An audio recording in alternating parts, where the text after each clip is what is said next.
কথা শুন আমাদের ভিতরে অনেক ঝামেলা আছে, এর মধ্যে বন্ধুত্ব আচরণ খুব কম, এর মধ্যে প্রতিহিংসা বেশি, এগুলো দূরে সরা, এগুলো কিন্তু ভবিষ্যতের জন্য খুব খারাপ।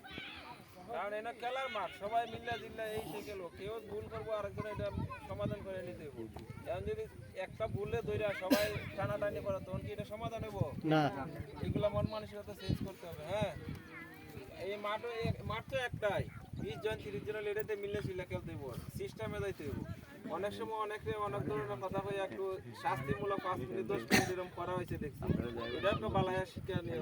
কিন্তু এটাতে যে প্রতিহিংসা, এটা খুব খারাপ জিনিস, প্রতিহিংসা ভালো না। হ্যাঁ বুঝি। আর এই যে তোমরা যে টিম সাইড টিম না, সাইড টিমে কতজন হইছে? 32 জন। 32 জন ওয়ানডাকাম খেলা দিলে কি 32 জনে খেলতে পারবো না? কয়জনে খেলবো? এই দিকে তো আমরা বাচ্চা 11 জন দিমু। এখন 11 জনে বিশেষ করে 10-12 জন তোমরা বুট কিনো, বুট দিয়ে ছাড়া এখন খেলে না মানুষ। বুট তো আমরা আছে।